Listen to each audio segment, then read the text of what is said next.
શાહીબાગ વિસ્તારના અને સેવા આપી રહ્યા છે. વિનંતી કરીશ હું મુકેશ અગ્રવાલજીને એમનું સ્વાગત કરે. બિલકુલ બિલકુલ બિલકુલ અગ્રવાલજી અત્યારે તેમની સેવા કાર્યમાં વ્યસ્ત હોવાના કારણે એમના પુત્ર એમના વતી એમનું સન્માન સ્વીકાર કરે છે. ખૂબ ખૂબ આભાર. મુકેશભાઈ ઓઝાને વિનંતી કરીશ કે તેઓ લોકોને સંબોધન કરે આજના પ્રસંગને અનુરૂપ.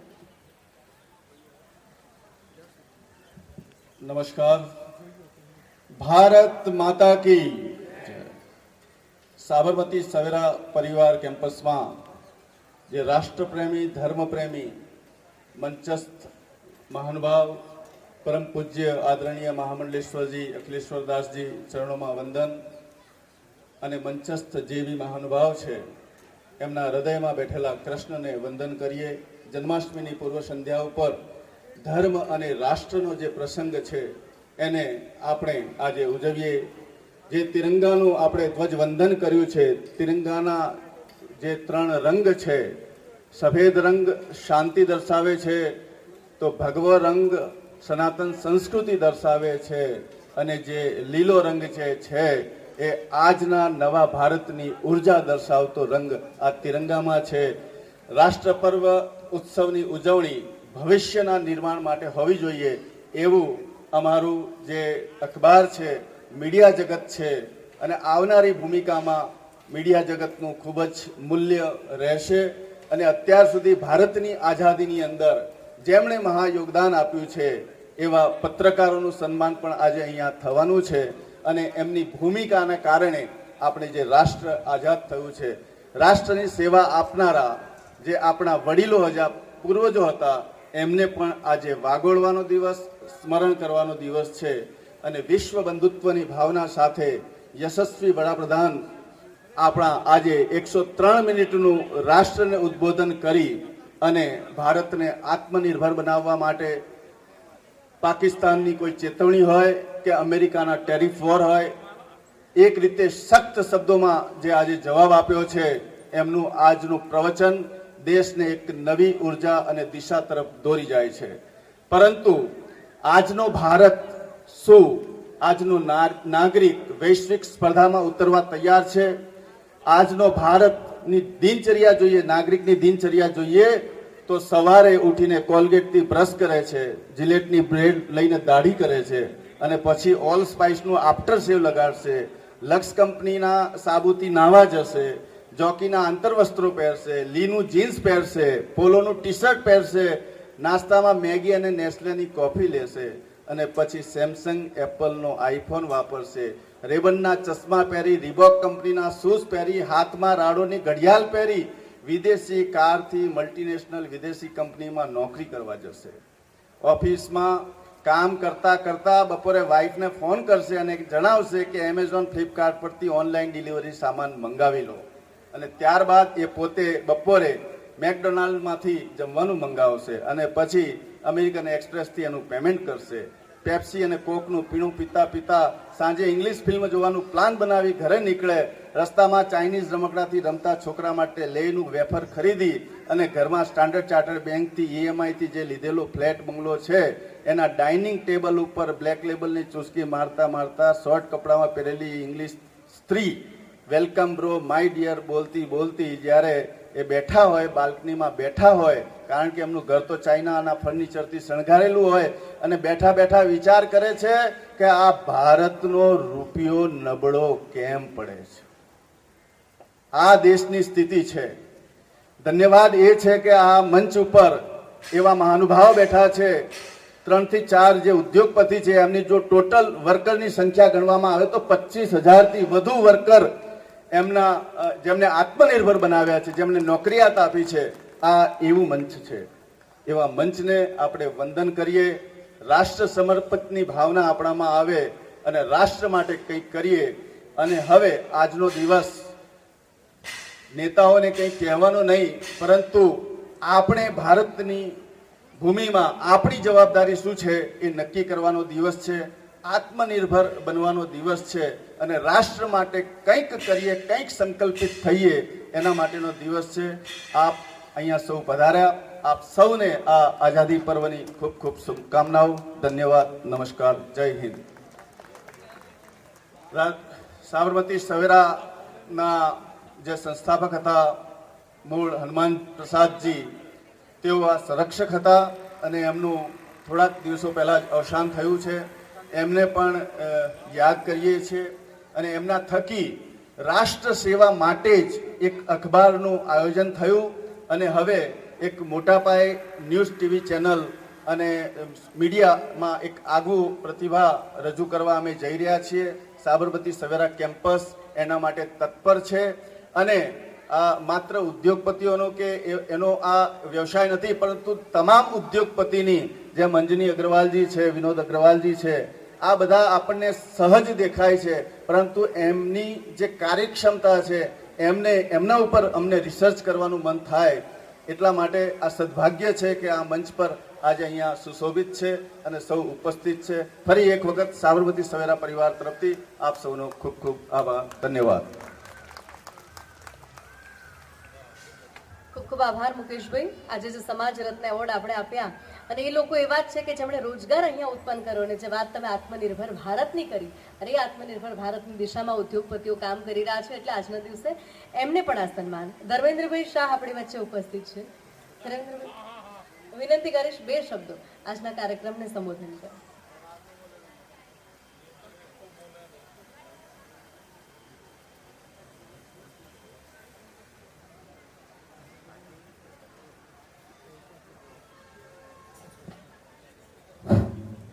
बोलो भारत माता की, भारत माता की, वंदे वंदे. स्टेज पर विराजमान साबरमती सरोवરના માલિક महंत श्री અખિલેશ્વરદાસજી, સ્ટેજ ઉપરના સૌ મહાનુભાવો, આજે ભારત દેશને આઝાદ થયા લગભગ 78 વર્ષ થવા આવ્યા. 150 કરોડની આબાદી વાળો આ દેશ છે, પણ આપણે અનેક ઠેકાણે મુશ્કેલીઓનો સામનો કરી રહ્યા છીએ. દેશની અંદર લોકશાહી પરંપરા એટલી હદ વટાવી ગયેલી છે કે અમુક ફેરી સાચું કેવું પણ ગુનો બનતો હોય છે. સમાજની અંદર નાગાની પાંછેરી ભારે હોય છે. સમાજ જ્યારે માણસ સજ્જન હોય તો એને બોલાવતો નથી, પણ ફલાણા દાદા, ઢીકણા દાદા, પૂંછડા દાદા હોય, સમાજ એને સલામ મારશે. આ સ્થિતિમાંથી આપણે પસાર થયા છે. ન્યૂઝપેપર વાળાની પણ એટલી જ જવાબદારી છે. નિષ્ઠા, પ્રમાણિકતા અને તટસ્થપણે એને કામ કરવું જોઈએ. આજકાલના ન્યૂઝપેપરો જોઈએ છે, આપણને બી અમુક ફેરી થાય કે આ કઈ કક્ષાએ ચાલી રહ્યું છે. સાબરમતી સવેરા જે સાપ્તાહિક છે એ આવનાર દિવસોની અંદર દૈનિક ન્યૂઝપેપરની અંદર રૂપાંતરિત થાય એવી મારી હું હૃદયપૂર્વકની એમને શુભેચ્છા પાઠવું છું. જેટલા અખબારી માધ્યમો મજબૂત એટલી લોકશાહી પણ મજબૂત થવાની. અખબારી માધ્યમો મારફતે આપણને સારી નરસી પ્રવૃત્તિઓનો ખ્યાલ આવતો હોય છે. અમુક ફેરી મીડિયામાં પણ પ્રોબ્લેમ હોય છે, એ તમે જાણો છો, હું પણ જાણું છું, એનું કોઈ નિરાકરણ નથી. પણ સાબરમતી સવેરાએ જ્યારે એન્ટ્રી કરી છે કર્ણાવતી મહાનગરની અંદર, ત્યારે આ બધાથી અલગ પ્રકારનું સાપ્તાહિક અને ડેઇલી ન્યૂઝપેપર બને એવી હું તંત્રી પાસે શુભેચ્છા અને અપેક્ષા રાખું. આ કાર્યક્રમની અંદર આપ સૌની વચ્ચે લાવવાનો જે આયોજકો પ્રયત્ન કર્યો એ બદલ એમનો હું હૃદયપૂર્વકનો આભાર માનું છું. મારી પહેલા ઘણા વક્તાઓએ બૌદ્ધિક આપ્યું એટલે સ્વાભાવિક રીતે આપને પણ થોડી કંટાળો આવતો હશે. ભોજનનો સમય છે. તમારી લાગણીને માગણીને ધ્યાનમાં રાખીને હું મારી વાણીને વિરામ આપું છું. બોલો ભારત માતા કી, ભારત માતા કી જય. જય સિયારામ, જય જય સિયારામ. ખૂબ ખૂબ આભાર. જેમ તમે વ્યક્ત કરી તમારી ભાવના શુભસ્ય શીઘ્રમની જેમ સાબરમતી સવેરા પણ ખૂબ ઝડપથી લોકોની વચ્ચે દૈનિક રૂપે આવે એ જ તમારી લાગણીને પણ અહીંયા માન આપીએ છીએ. દેવાંગભાઈ ભટ્ટ જેઓ આટલા વર્ષથી પત્રકારત્વ ક્ષેત્રે તેમની સેવા આપી રહ્યા છે, 30 વર્ષથી તેઓ આ ક્ષેત્ર સાથે સંકળાયેલા છે. વિનંતી કરીશ આજના દિવસનું સંબોધન કરે.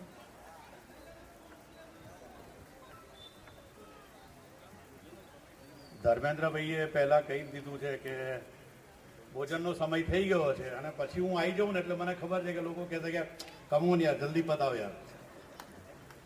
મંચ પર બિરાજમાન આદરણીય, સન્માનનીય, પૂજનીય અખિલેશ્વરદાસજી, ધર્મેન્દ્રભાઈ, મુકેશભાઈ અગ્રવાલ, મુકેશભાઈ ઓઝા, અંજનીભાઈ, અર્ચનાજી મેડમ જતા રહ્યા છે, બાકી મંચ પર બિરાજમાન બાકી મહાનુભાવો, આદરણીય શ્રોતાગણ, આપ સર્વેને સ્વાતંત્રતા દિવસની ખૂબ ખૂબ શુભકામનાઓ.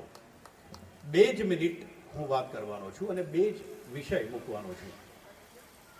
આઝાદી પહેલા 1947 પહેલા ભારત દેશના એ નાગરિકોને સતત સન્માન મળતું હતું અને જરૂર પણ એ સમયે એવા નાગરિકોની હતી. जो हिंदी में अगर मैं बोलूं तो उस वक्त ऐसे लोगों की जरूरत थी जो देश के लिए मरना चाहते थे. लेकिन आज वक्त बदल गया है. हमें देश के लिए मरने की जरूरत नहीं है, देश के लिए कुछ करने की जरूरत है. इस देश में अभी शहीदों की आवश्यकता नहीं है. ये देश अभी नहीं चाहते कि ये लोग इसके लिए मरे, इस देश के लिए. अभी ये देश ये चाहता है कि इस देश के लिए, इस देश के उन्नति के लिए, इस देश के विकास के लिए हम कुछ करें. और हम क्या कर सकते हैं? तो मुझे लगता है, ये मेरी अंतिम बात मैं कह के, क्योंकि यहाँ पे सब बुजुर्ग लोग बैठे, ऐसे युवा लोग भी है, મારું એવું ચોક્કસપણે માનવું છે કે આવનારા દિવસોમાં આપણે જે વર્ષોથી ભારત દેશમાં આપણે બધા એકબીજાને ક્રિટિસાઇઝ પણ કરીએ છીએ અને આપણને સમજ પણ છે, અને એ ક્રિટિસિઝમ આપણું જે રેગ્યુલર થાય છે અને આપણી જે સમજ છે એ છે કે આપણે જરૂર પડીએ ત્યારે હિન્દુ કહીએ છીએ અને જરૂર પડીએ ત્યારે હું મારી જાતને, મારી કોમની વાત કરું છું. તો આવનારા દિવસોમાં યાદ રાખજો મારા વડીલ મિત્રો, મારા સાથીદારો, બધા જ લોકો, કે આવનારા દિવસોમાં 2 જ કોમ રહેવાની છે. ફક્ત 2 કોમ. તમે વિચારો છો એ નહીં, પરંતુ 2 કોમ એવી રહેવાની છે. એક હશે ભણેલી અને બીજી અભણ. સો પ્લીઝ આપણે આપણા પરિવારના જે પણ બાળકો છે એને મેક્સિમમ શિક્ષણ આપીએ. કારણ કે જેવું શિક્ષણ વધશે, ભણતર વધશે, તો અનેકો પ્રોબ્લેમ તમારા ફેમિલીના જે ભૂતકાળના હશે એ પણ પ્રોબ્લેમ સોલ્વ થઈ જશે અને આ દેશના વિકાસમાં આપણે બધા જ મદદરૂપ થઈશું. ફરી એકવાર આપ સર્વેને 15મી ઓગસ્ટ સ્વાતંત્રતા દિવસની ખૂબ ખૂબ શુભકામનાઓ. Thank you so much for calling me over here. Thank you so much. ખૂબ આભાર દેવાંગભાઈ. જેમ હું હંમેશા કહેતો હોઉં છું કે કોઈ પણ દેશ, કોઈ પણ રાજ્ય, કોઈ પણ પ્રદેશનો વિકાસ કેટલો છે એ માપવું હોય તો ત્યાંનું એજ્યુકેશન જોવું જોઈએ. અને વાત જે આજે તેમણે કરી ભણતર પર જે રીતે ભાર મૂક્યો છે એ જ આગામી સમયમાં આપણે સૌ પણ આગળ વધારીએ. ભરતભાઈ જેઓ ઇન્ડિયન રેડક્રોસ સોસાયટીના ચેરમેન છે, હું વિનંતી કરીશ રાજેશભાઈ અગ્રવાલને કે તેમનું સ્વાગત કરે. ભરતભાઈની વિનંતી કરીશ મંચ પર આવે અને તેમનું સન્માન ગ્રહણ કરે. Red Cross Society chairman, Daskroi branch, રાજેશભાઈને વિનંતી કરીશ કે એમનું સ્વાગત કરે.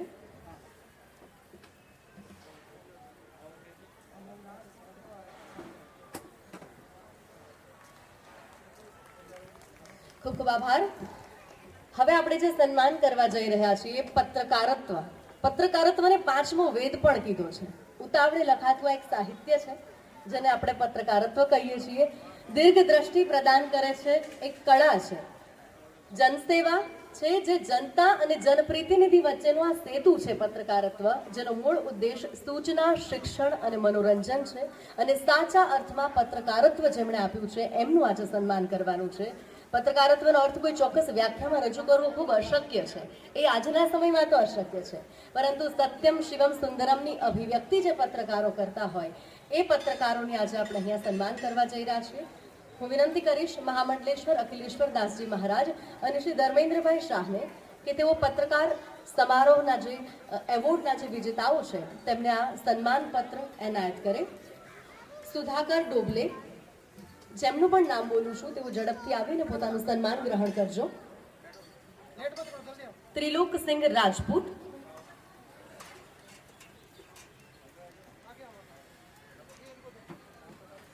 સુધાકર ડોબલે, ત્વિષા અગ્રવાલ,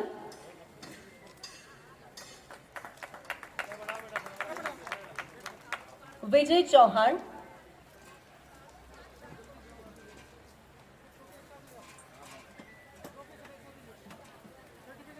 કિશોર સિંહા,